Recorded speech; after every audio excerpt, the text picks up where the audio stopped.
बिस्मिल्लाहिर्रहमानिर्रहीम। अस्सलाम वालेकुम नादरीन, आप यूट्यूब चैनल देख रहे हैं, मैं इमरान खान। नादरीन, सबसे पहले बलूचिस्तान में इस वक्त जब मैं ये वीडियो रिकॉर्ड कर रहा हूँ तो अभी इतला आई है और ये खौफनाक सूरत हाल है, क्योंकि अभी पाकिस्तान की मीडिया ने इसको कंफर्म नहीं किया। बलूचिस्तान से पाकिस्तान का मीडिया ज़्यादा रिपोर्टिंग करता नहीं है और जो लोग रिपोर्टिंग करते हैं उन्हें मुश्किलात का सामना भी रहता है। जो मकामी सहाफ़ी हैं उन्होंने बहुत थोड़ी इन्फॉर्मेशन दी है, लेकिन इंडियन मीडिया और कुछ बलूचिस्तान लिबरेशन आर्मी के क्लेम्स हैं। वहाँ पे एक बहुत बड़ी लड़ाई हुई है, एक हमला किया गया बलूचिस्तान में मस्तूम के इलाके में, खड़कूचा का एरिया है। वहाँ पे पाकिस्तान फ़ौज के जो मुख्तलिफ रैंक्स के सिपाही हैं वो वहाँ से गुजर रहे थे। बड़ी तादाद में फ़ौजी नकलो हरकत हो रही थी और ये बसेस के अंदर हो रही थी मुबैना तौर पे, और इस काफ़िले के ऊपर अटैक किया गया। गो के इनके साथ सिक्योरिटी मौजूद थी। वहाँ पे काफ़ी जंग जैसी सूरत हाल बन गई, दो तरफा बहुत खौफनाक फायरिंग हुई है, बाद में काफ़ी मदद भी पहुँचाई गई है। लेकिन इस लड़ाई के नतीजे में बड़े पैमाने पर वहाँ पे सिक्योरिटी फोर्सेस की शहादतें रिपोर्ट हो रही हैं और दूसरी जानिब जो दहशतगर्द हैं वो भी मारे गए हैं। अभी दोनों तरफ से जो है वो क्लेम आ जाएंगे थोड़ी देर के बाद। हकीकत क्या है वो तो जब सरकारी मौक़िफ़ आएगा तब पता चलेगा। लेकिन जो अब तक की हमारे पास इन्फॉर्मेशन है, जो इंडियन मीडिया ने रिपोर्ट किया, न्यूज़ 18 ने, वो तो कह रहे हैं कि 45 पाकिस्तानी फ़ौजी जवान शहीद हुए हैं इस वाक़े में, अफसोसनाक वाक़े में। एक बड़ा हमला है ये, और वहाँ पे जो अस्पताल है उसके अंदर एमरजेंसी भी नाफिज की गई है। इसमें जो अपडेट्स आएंगी वो मैं आपके साथ शेयर करूँगा, लेकिन जो नक्शा है वो इंतहाई खौफनाक है जो खींचा गया है। मुख्तलिफ न्यूज़ देने वालों ने जो बताया अब तक, जो सोशल मीडिया के ऊपर इन्फॉर्मेशन है वो भी बड़ी खौफनाक मंजरकुशी कर रही है, लेकिन तफसीलात हमें पता चलेंगी। और दूसरी जानब सिक्योरिटी फोर्सेज भी अपना ऑपरेशन जारी रखे हुए हैं बलूचिस्तान के मुख्तलिफ इलाकों में, और उस ऑपरेशन में या जो ऑपरेशन हो रहे हैं उनमें अब तक मुबैना तौर पर 100 से ज़ायद दहशतगर्द मार दिए गए हैं। अच्छा, इसमें जो दहशतगर्द मारे जा रहे हैं उनमें BLA वालों से भी लड़ाई चल रही है सिक्योरिटी फोर्सेज की, और TTP के साथ भी लड़ाई चल रही है, और दीगर अलग अलग ग्रुप्स हैं जिनके साथ लड़ाई चल रही है। अब जो सिक्योरिटी फोर्सेज बताती हैं वो तो ये है, लेकिन अगर आप बलूचिस्तान में ओवरऑल सूरत हाल देखें तो ये चंद महीने बहुत क़यामत खेज गुजरे हैं। हमने मनाजिर देखे, पूरे पूरे शहर के ऊपर दहशतगर्दों ने कब्जा किया, कंट्रोल कर लिया उन्होंने, और कोई उन्हें पूछने वाला नहीं था। BLA के लोग आते हैं और वो पुलिस की गाड़ियों के अंदर गश्त करते हैं।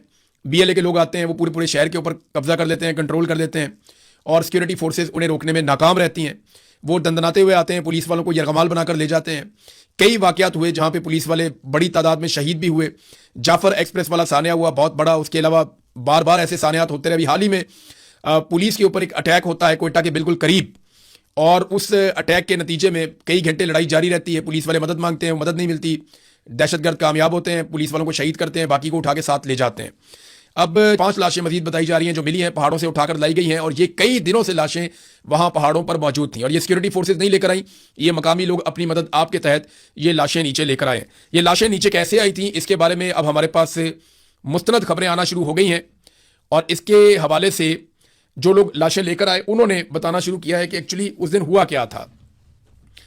ये जनाब बताते हैं कि बाकायदा दहशतगर्दों के साथ बातचीत हुई थी, और मकामी लोगों ने बातचीत करने के बाद दहशतगर्दों ने उनको इजाज़त दी कि आप आएँ और आकर अपनी लाशें उठा लें, जो पुलिस वाले हैं उनकी।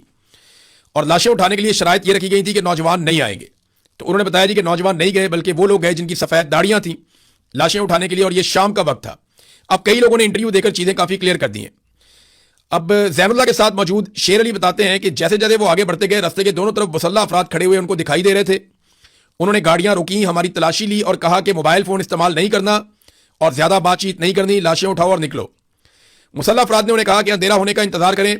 मगरिब की नमाज के बाद तकरीबन 8 मुसल्लह नौजवान आए और उन्हें अपने साथ पैदल लेकर चल पड़े, और कई मिनट पैदल चलने के बाद वो एक तंग रास्ते पर चलने लगे। और उन्होंने कहा जी कि मुख्तलिफ जगहों पर लाशें पड़ी हुई थी, एक जगह पे 11 और दूसरी जगह पे 10, कुल 21 लाशें। 3 दिन की शदीद गर्मी में लाशों की हालत बहुत ख़राब हो चुकी थी। कई चेहरे इस काबिल नहीं रहे थे कि उन्हें पहचाना जा सके। हमने गाड़ियों में पहले प्लास्टिक बिछाया, फिर एक एक करके लाशें रखना शुरू की। हर गाड़ी में 7 लाशें रखी गईं और उन्हें रस्सी से मजबूती के साथ बांध लिया। शेर अली बताते हैं कि ये मुसल्लह अफराद 19 से 20 साल के नौजवान थे जो पश्तो बोल रहे थे, लेकिन ये पश्तो उनके अपने इलाके की नहीं थी, ये कहीं और से आए हुए लोग थे। अब इन्हें कौन लेकर आया, किसने लाकर वहां बसाया, इसके बारे में कोई समझ नहीं आ रही। फिर उन्होंने कहा जी कि उन्होंने सवाल किया कि ये भी पश्तो, तुम भी पश्तून हो, तो तुम खुद को तालिबान और तरीके तालिबान कहते हो, इतनी गोलियां क्यों मारी हैं? ये सवाल उन्होंने बात पूछी। तो शेर अली ने बताया कि उनका जवाब था कि ये हमारे मुशरान का हुक्म था, जो ज्यादा बोलता था हम उसके मुंह पर गोली मारते थे, जो भागने की कोशिश करता था उसकी टांगों पर गोली मारते थे। और तालिबान ने कहा कि उन्होंने पुलिस एहलकारों को हथियार डालने को कहा था, लेकिन उन्होंने इनकार किया, इसलिए लड़ाई हुई और सबको मार दिया गया। नाज़रीन जी, बहुत खौफनाक सूरत हाल है। मैं ये सारी रिपोर्ट आपको पढ़ के सुनाऊं तो आप हैरान हो जाएंगे, आपकी आंखों में आंसू आ जाएंगे। ये इस तरीके से मारा गया वहां पे, और फिर उनकी लाशों को मसख किया गया, उनके ऊपर तेजाब फेंका गया। अब जब ये लोग लाशें लेकर आए तो रास्ते में सिक्योरिटी फोर्सेज ने कहा ये लाशें हमारे वाले कर दो। अस्पताल में भी आ गए वो, उन्होंने की लाशें हमें दे दो। वजह यह थी कि अगले दिन आर्मी चीफ ने और वजीर आजम ने इज्तिमाई नमाज जनाजा में शिरकत करनी थी, तो लवाहिकीन बिफर गए। उन्होंने कहा जी आपको लाशें हम क्यों दे दें, आप 3 दिन तक लाशें वहां पहाड़ों में सड़ती रही, आप उठाने नहीं गए। और दावा आपने ये कर दिया कि जनाब हमने कामयाब ऑपरेशन कर दिया है। दावा आपने ये कर दिया कि हमने यरगमाली सारे रिहा करवा लिए हैं, यरगमाली तो सारे शहीद हो गए। आपने किसको रिहा करवाया था? और जो लोग दूसरी जगह से वापस आए थे उनको भी मकामी कबायली जाके जो बुजुर्ग हैं वो बातचीत करके वापस लाए थे, और उससे पहले जो पुलिस वाले वापस आए थे वो पैसा और भत्ता देकर वापस आए थे। तो सिक्योरिटी फोर्सेज ने तो किसी यरगमाली को रिहा नहीं करवाया इस सारे इंसिडेंट में। तो ये बहुत बड़ी सूरत बेनकाब हुई है। ये रिपोर्ट इतनी खौफनाक है कि इसको पढ़ने के बाद मैं तो हिल गया था। अब ये इस तरीके से लाशें वापस आई हैं। मस्तूम की सूरत मैंने आपको बताई है, वो धरना देकर बैठे हुए हैं, और धरना देने वालों के कुछ मुतालबात हैं, यानी उनके मुतालबात बहुत ही जायज़ हैं, आईनी और कानूनी मुतालबात हैं। मुतालबात क्या है? नंबर 1 वो ये कहते हैं जुडिशल कमीशन आप एक बना दें जो इस बात की इंक्वायरी करेगी ये सारे वाकयात कैसे हुए, जिम्मेदार कौन है। कोई गैर कानूनी काम वो नहीं कह रहे। दूसरा वो ये कहते हैं कि जी आप इख्तियारात दें लेवीज को, और उनको इख्तियारात देने के साथ हथियार भी दें। अगर आपने हमें सिक्योरिटी फोर्सेज को यहां रखना है तो आप हथियार भी हमें देना, लश्कर बनाने की बजाय अपने इदारे बनाए। उनका यह भी मुतालबा बड़ा जायज है। तीसरा वो ये कहते हैं कि ये जो 2 नंबरियां सारी यहां पे बंद करें, बत्ताखोरी। यहां से कोई आता है, कोई जत्था आके मांग लेता है, कोई यहां से आता है, कोई लेके चला जाता है, कोई लश्कर बना लेता है, कोई कुछ बना लेता है। ये सारी चीजें बंद की जाए। इनलीगल माइनिंग जितनी भी है वो सारी बंद की जाए।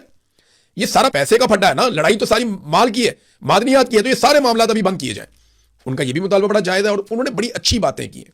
उन्होंने कहा जो गैर कानूनी तौर पे आपने नाके लगाए हुए हैं, या वो जो आपने ये कस्टम्स के इख्तियारात आपने दिए हुए हैं एफसी को, ये इख्तियारात आप ना दें ना, आप चीजों को ऑर्गेनाइज करें, कानूनी तरीके के अंदर लेकर आए, जो आइन और कानून के मुताबिक कोई मुल्क चलता है उस तरीके से बलूचिस्तान को चलाया जाए। तो उनके बड़ी जायज मुतालबात हैं। मैंने वो चारों मुतालबात पढ़े, मैं हैरान हो रहा था कि इनको मानने में प्रॉब्लम क्या है, लेकिन ये मुतालबात को मानते ही नहीं है, बात सुनते नहीं है। चारों मुतालबात उनके जायज हैं, और वो 8-9 दिन हो गए हैं वो वहां बैठे हुए अपनी लाशें रख के सड़कों के ऊपर। ये आसान नहीं होता। यानी आप एक लम्हे के लिए सोचें ना, किसी का प्यारा शहीद हो गया, किसी का बेटा होगा, किसी का भाई होगा, किसी का शौहर होगा, यानी वो पाकिस्तान के बेटे हैं ना, तो वो कितना मुश्किल है उनके रिश्तेदारों के लिए उनकी लाशों को सड़क पे रख के बैठना। आसान थोड़ी है। लोग तो उसे पुर्दे खाक करते हैं फौरी तौर पे कि अब अल्लाह ताला ने इसकी जान ले ली है, ये शहीद हो गया तो इसको अब दफन कर देते हैं। सड़क के ऊपर अपने शहीद की लाश रख के बैठना ये बहुत मुश्किल है, बहुत मुश्किल है। लेकिन रियासत उनसे बात ही नहीं करती। उनके जायज़ मुतालबात हैं, उनके जायज़ मुतालबात भी नहीं सुने जा रहे। क्यों? इंक्वायरी करवाने में क्या प्रॉब्लम है? इंक्वायरी करवाएं ना, जुडिशियल इंक्वायरी करवाएं, आपको पता चल जाएगा 2 महीने में दूध का दूध और पानी का पानी हो जाएगा। वो कौन है जो नहीं चाहता कि दूध का दूध और पानी का पानी हो? वो कौन है जो नहीं चाहता कि बत्ताखोरी बंद हो? वो कौन है जो नहीं चाहता कि जो 2 नंबरी हो रही है, जो लश्कर बनाने की कोशिश की जा रही है और फोर्सेस को कमजोर किया जा रहा है, ये सूरत हाल बंद हो? कौन है जो ये सारा कुछ नहीं चाहता? वो कौन है जो नहीं चाहता कि यहां पे इलीगल माइनिंग बंद हो जाए? यानी ये सारी चीजों में कोई तो बेनिफिशियरी है ना जो जायज मुतालबात को तस्लीम नहीं कर रहा। तो ये जायज मुतालबात मान लेने चाहिए। अब तो यूरोपीय यूनियन भी बोल रहा है। देखिए, पाकिस्तान के लिए एक बड़ी प्रॉब्लम क्रिएट हो रही है। मैं काफी अरसे से ये कह रहा हूं कि पाकिस्तान उन ममालिक में शामिल है। मैंने वो पूरी रिपोर्ट पढ़ी है यूरोपीय यूनियन की, जो जीएसपी प्लस के स्टेटस के हवाले से उनकी रिपोर्ट आई हुई है। ये मैंने यहां पे खोल के भी रखी हुई है, पूरी रिपोर्ट मेरे पास यहां पे मौजूद है। अब ये रिपोर्ट कहती क्या है, पहले तो मैं आपको बता दूं ये रिपोर्ट है क्या। ये the European Union special incentive arrangement for sustainable development and good governance GSP plus assessment of the Islamic Republic of Pakistan covering the period 2023 to 2025। अब ये 2023 से 2025 तक की एक रिपोर्ट है जीएसपी प्लस स्टेटस के हवाले से यूरोपीय यूनियन की। इसमें ना मैं रिपोर्ट के बारे में चंद चीजें आपको जरा क्लियर कर देता हूं। एक तो इन्होंने पाकिस्तान में जो इंसानी हकूक की खिलाफ वर्जियां हैं उन पे बहुत आवाज उठाई है और उनके ऊपर तशवीश का इजहार किया है और बार बार मुतालबा किया कि इन चीजों को ठीक करो, लेकिन पाकिस्तान इन चीजों को ठीक नहीं कर रहा। अकलियतों के हवाले से बड़े तहफ़्फ़ुज़ात हैं इसमें, जो है वो जो अपोजिशन है उसके हवाले से बड़े तहफ़्फ़ुज़ात हैं। बल्कि लिखा गया है इमरान खान साहब के बारे में कि साबिक वज़ीर आज़म को और पॉलिटिकल प्रिजनर्स को जो जेल के अंदर रखा हुआ है उन्हें फेयर ट्रायल का हक तो दिया जाए। फेयर ट्रायल का हक नहीं बन रहा, उन्हें मिल नहीं रहा। फिर लापता अफराद का मामला भी इसके अंदर उठाया गया बड़ी संजीदगी के साथ। नाम किसी का नहीं लिया गया, लेकिन लापता अफराद का इसमें पूरा मामला उठाया गया। फिर अकलियतों के हवाले से जो उनके हकूक हैं वो वाला मामला भी उठाया गया, और जो मिलिट्री कोर्ट्स हैं ये मामला भी उठाया गया कि फौजी अदालतों में सिविलियंस को सजाएं देने वाला मजाक पाकिस्तान में क्यों किया गया। तो जीएसपी प्लस स्टेटस के हवाले से उन्होंने ये भी बताया कि पाकिस्तान वो मुल्क है जो लार्जेस्ट बेनिफिशियरी है जीएसपी प्लस स्टेटस का यूरोपीय यूनियन में, यानी बहुत ज्यादा फायदा हम उठाते हैं उसका। और अगर ये फायदा पाकिस्तान उठाते रहना चाहता है तो पाकिस्तान को ह्यूमन राइट्स वायलेशंस बंद करनी चाहिए, लेकिन वो हो नहीं रही और इसका फायदा पाकिस्तान लगातार उठा रहा है। 2022 में सबसे बड़ा फायदा उठाया पाकिस्तान ने, फिर 23-24 में आगे नीचे जाए मामला आहिस्ता आहिस्ता, आपको पता है पाकिस्तान की एक्सपोर्ट्स ही कम होती चली गई, तो हम उतना फायदा तो नहीं उठा रहे, लेकिन फिर भी बड़ा फायदा है। ये जो माहौलियाती आलूदगी या क्लाइमेट चेंज है, इसके बारे में भी उन्होंने कुछ नुकात उठाए। उन्होंने बताया कि किन किन शोबों में पाकिस्तान को कितनी कितनी इमदाद दी गई और पाकिस्तान ने उसका फायदा नहीं उठाया, बल्कि पाकिस्तान ने एक्टिविटीज नहीं की इस हवाले से भी। और ह्यूमन राइट्स सबसे अहम चीज है, मीडिया के हवाले से आवाज उठाएगी। पीका के कवानीन का खास तौर पे जिक्र किया गया, जो पंजाब ने कानून पास कर दिया उसका भी जिक्र किया गया कि किस तरीके से सहाफियों को दबाया जा रहा है, किस तरीके से अदलिया को दबाया जा रहा है। अभी एक और इंटरनेशनल रिपोर्ट आई थी जो बता रही थी पाकिस्तान की अदलिया में करप्शन बढ़ती चली जा रही है। 26वीं और 27वीं आईनी तरमीम को मनसूख करो क्योंकि अदलिया तबाह बर्बाद हो गई है। अभी एमनेस्टी इंटरनेशनल ने एक रिपोर्ट में ये मुतालबा किया कि मालिक बलोच को छोड़ा जाए, बाकी सबको छोड़ा जाए। अहमद फरहाद का नाम लेकर उन्होंने कहा जी अहमद फरहाद साहब को भी छोड़ा जाए। अब प्रॉब्लम यह है कि पाकिस्तान की मिलिट्री एस्टेब्लिशमेंट लगातार अहमद फरहाद पे दबाव डाल रही है कि जनाब आप ये स्टेटमेंट दें और घर जाएं, आप एक बयान दें ज्वाइंट अवामी एक्शन कमेटी के खिलाफ और आप अपने घर जाएं, तो वो भाई ये बात मानते नहीं है। अब कश्मीर की सूरत हाल पे भी नाज़रीन मैं थोड़ा सा आपको बता दूं कि ये यूरोपीय यूनियन की रिपोर्ट पे मैं पहले एक चीज़ एक दो और मैं शेयर कर दूं कि इसमें जो क्रेडिट जाता है एक तो वो यूरोपीय यूनियन को जाता है कि उनके लोग बार बार पाकिस्तान में आए, उन्होंने बड़ी मेहनत से काम किया और अभी भी उन्होंने हाथ बड़ा हल्का रखा है। दूसरा इसके अंदर जो है वो कुछ ऐसी ओवरसीज पाकिस्तानियों की तंजीमें और कोशिशें जिनकी वजह से ये सब मुमकिन हुआ। इसके अंदर एक PWA है, पाकिस्तान वर्ल्ड अलायंस, उन्होंने बहुत काम किया। यूरोपाक है जिसने इसमें बहुत काम किया और इसके जो लोग हैं जो इसमें काम कर रहे हैं NGOs में, वो मुबारकबाद के मुस्तहिक हैं। अभी ये जुलाई के महीने तक वो काम करते रहे हैं। बल्कि एक NGO है अबाबील, उनके लोग भी मिले थे जाके, उन्होंने भी काम किया। फिर जो कुछ अकलियतों के नुमाइंदगान हैं वो जाकर मिले, उन्होंने भी यूरोपीय यूनियन को सूरत हाल का बताया। फिर कुछ जो पिसे हुए तबकात हैं पाकिस्तान के अंदर या बलूचिस्तान से रिलेटेड जो लोग हैं, जबरी तौर पे गुमशुदगियों का केस जो उठाते हैं, उन्होंने जाकर ये सारे मामला यूरोपीय यूनियन को बताया। तो उन्हें और बहुत कुछ भी यानी वहाँ आइडिया है। जिन लोगों ने मुलाकातें की जाके उन्होंने मुझे बताया और ये सिलसिला अभी रुकना नहीं है, ये सिलसिला अभी आगे चलना है। तो पाकिस्तान को ना ये किबला दुरुस्त करना पड़ेगा। ह्यूमन राइट्स के मामले में कम से कम जो आसिम मुनीर साहब के रजीम ने जुल्म और बर्बरियत का एक बाजार गर्म किया है, वो मामला ठंडा करना पड़ेगा। इस तरीके से पाकिस्तान आगे बढ़ नहीं सकता। जो सियासी कैदी हैं उनको रिहा करना पड़ेगा, उनके ऊपर जुल्म और जबर का सिलसिला बंद करना पड़ेगा। अभी मैं देख रहा था सनम जावेद साहिबा की कोई पता नहीं AI से बनी हुई है या ठीक तस्वीर है, उन्हें अस्पताल शिफ्ट किया गया जेल से, उनकी हालत बहुत खराब बताई जा रही है। और ये बहुत सारे लोगों की हालत अब खराब कर दी गई है, पता नहीं खुराक के अंदर कुछ डाल रहे हैं, क्या कर रहे हैं, कुछ भी करके उन लोगों को जो टूट नहीं रहे, जो हार नहीं मान रहे, उनको अब फिजिकली कमजोर किया जा रहा है, उनको बीमार किया जा रहा है। तो वो उनके घर वाले बहुत तशवीश में थे, बहुत परेशान थे। मेरी एक जर्नलिस्ट से भी बात हुई, उन्होंने बताया जी कि वो निकाला तो था अस्पताल के लिए लेकिन लेकर नहीं गए किसी अस्पताल में, कुछ समझ नहीं आ रही और फिर उन्हें ट्रीट करके या कुछ उन्होंने बताया और फिर उन्हें वापस लेकर जेल में चले गए। कुछ लोग सोशल मीडिया पे मजाक उड़ा रहे थे इस बात का। ये जब बोझ आप पे पड़ेगा ना तब आपको पता चलेगा। ये जो मजाक उड़ाने वाले हैं ना, इनकी वाबस्तगी हो सकती है किसी और पॉलिटिकल पार्टी से या ये सनम जावेद से नफरत कर सकते हैं, लेकिन एक बात याद रखिएगा, जितना उसने बोझ उठाया है ना, इसका 10% भी उठाना बहुत मुश्किल है। मैं सच बता रहा हूं आपको, जितनी मार इस फैमिली ने खाई है, जितनी इन्होंने तकालीफ बर्दाश्त की हैं, जितना इनकी फैमिली ने तकालीफ बर्दाश्त की हैं, आप इसका 10% भी नहीं कर सकते। नॉर्मल आदमी नहीं कर सकता।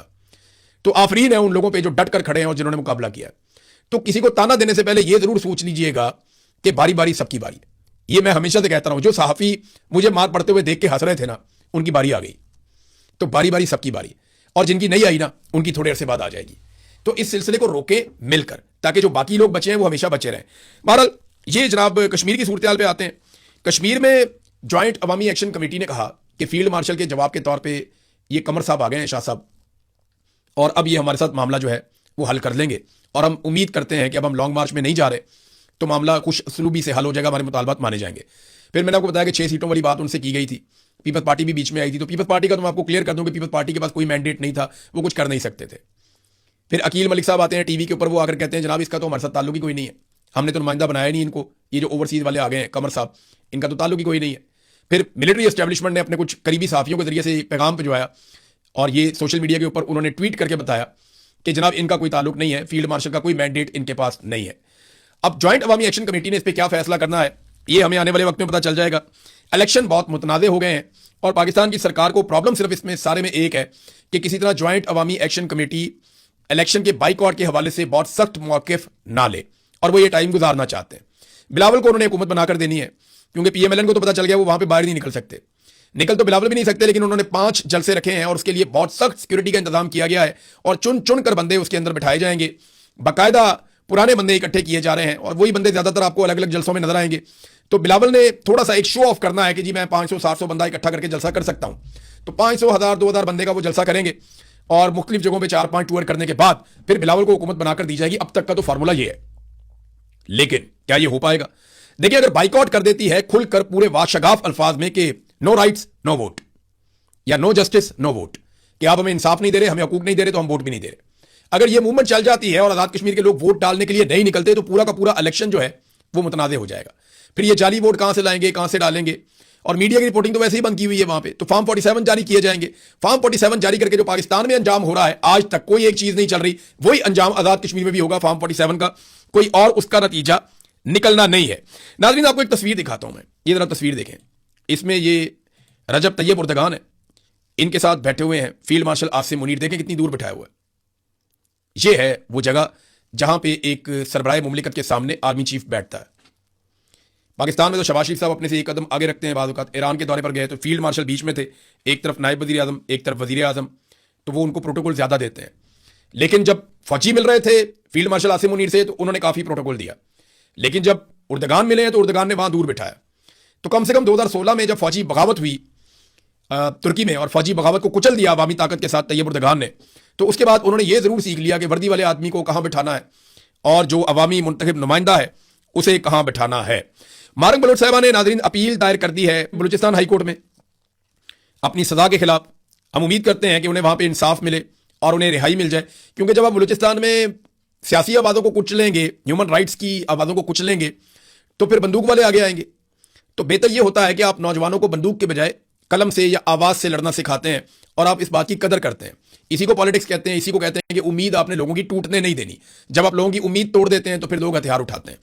अब ये मैं मनाजिर देख रहा हूं बलूचिस्तान में, जिस तरीके से एहतजाजी रैलियां निकलना शुरू हो गई हैं। सानिया ज़ियारत के खिलाफ बहुत बड़े पैमाने पर बलूचिस्तान में एहतजाजी रैलियां निकल रही हैं, और ये एक एहतजाजी रैली के मनाजिर हैं जिसमें हजारों लोग पैदल चलते चले जा रहे हैं। इनमें जो है वो फ्रंट के ऊपर खवातीन भी मौजूद हैं, बच्चे भी मौजूद हैं, बुजुर्ग भी मौजूद हैं। बलूचिस्तान जैसे इलाके में, सूबे में, जहां आबादी बहुत कम है और बहुत दूर दूर आबादियां हैं, वहां पे इस तरह की रैलियां, इतने ताकत से लोगों का निकलना, ये बहुत बड़ी बात है। और याद रखिएगा, अब ये पश्तून बेल्ट है। इससे पहले बलूच बेल्ट के अंदर बहुत ज्यादा दहशतगर्दी हो रही थी, आउट ऑफ कंट्रोल चला गया था। अब पश्तून बेल्ट में भी यही हो रहा है। फजलुर रहमान साहब इनकलाबी हुए या नहीं हुए, पाकिस्तान के मीडिया में ये बहस चल रही है। तो मैंने एक सर्वे करवाया पाकिस्तानियों से और मैंने सवाल ये पूछा कि आपके ख्याल में फजलुर रहमान साहब इनकलाबी हो चुके हैं या नहीं हुए। पाकिस्तानी इसके बारे में क्या सोचते हैं? लगभग 10,000 के करीब हमें वोट पड़े हैं।